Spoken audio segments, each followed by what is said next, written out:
DC Bully Busters! They're a group of 11 and 12-year-old girls from Seattle who call themselves the DC Bully Busters. Their message? Kids shouldn't bully, and neither should politicians.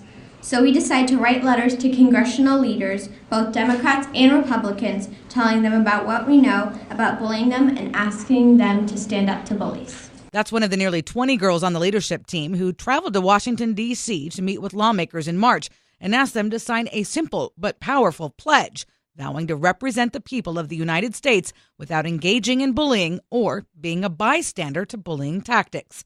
It's a message freshman Congresswoman Pramila Jayapal took to the House floor. I rise today on behalf of a group of 11 and 12-year-old girls from my district who have noticed an unsettling trend in modern politics and are absolutely determined to do something about it.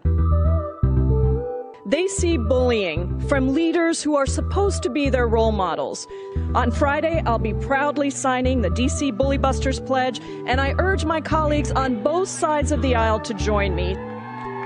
And many of them did. The girls now have 29 signed pledges from the House and 7 from the Senate. These very determined girls are from a variety of schools here in Seattle, and I got a chance to talk with a few of them, including Maya, who told me why she felt compelled to get involved. I got involved because I heard a lot of derogatory language in the election directed at women and things I didn't think were right, and I just noticed a lot of bullying in it, and so I thought this was a good way to have a voice because we can't vote and we don't have enough money to donate. She's proud of their cause and says they've made significant progress in just the few months they've been at it. I think having at least almost 40 people who have vowed not to bully, that'll hopefully spread out throughout the government. Her fellow leadership team member, Mia, realizes it's a tough ask, whether you're a kid in school, an everyday Joe, or a lawmaker. I think everyone knows that it's really hard to stand up to bullies, but it's just it's kind of needed. Even if you can't stand up to the bully, you got to at least support your friends or enemies that aren't being bullied, and you can't be a bystander to it because bystanding isn't equally as bad. Bully buster Julia says she felt broken down after the election and without the ability to vote, didn't think there was any way for her to have a voice or facilitate change. But that's all different now. I think that we are helping kids get more involved in politics, which is really important so that they know who they're voting for and are not one of those kids who just will write down a random name and put it in the hat. So, yes, I think it's very important. And I think that we're getting this spread. And she says spreading their message is key because the DC Bully Busters believe lawmakers are setting a bad example when it comes to bullying. Even at school, we would hear these things that were happening in our schools, and it came up so much more common when this presidential election was in the really tight phase and people were saying mean words to each other. And I think that it really does affect these kids, and I think that we definitely need to make a change in that. The girls cite numbers from the Southern Poverty Law Center that show educators reporting an increase in derogatory language toward Muslims, immigrants, and gay students since the election as proof of that bad example.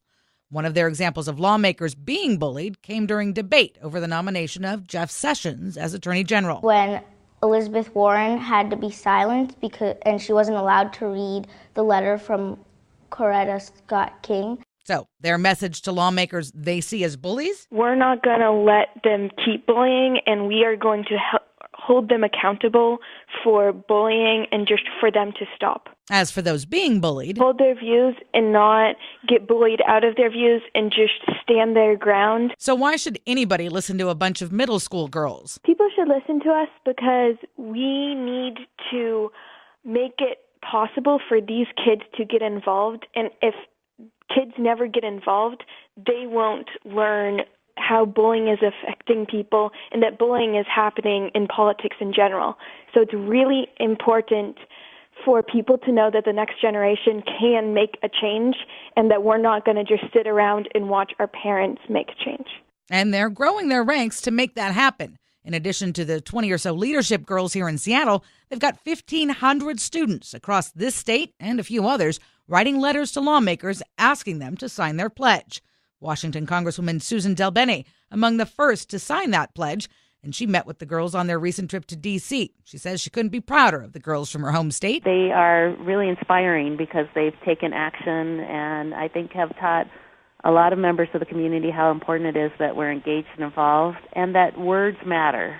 I asked Del Benny how she felt about lawmakers being called out over bullying by a group of middle schoolers. I think it's disappointing that our young people are seeing a dialogue happening in the political environment that they think has been disrespectful. It's also inspiring that they're willing to stand up and take a position and say that we need to do something about this. I think that is how change happens throughout our communities, is when people stand up. She's hoping more lawmakers will sign the D.C. Bully Busters pledge. So far, this effort has been mostly along party lines, with the 36 signed pledges all coming from Democrats. But the girls tell me they're far from done and are confident they'll get some Republicans.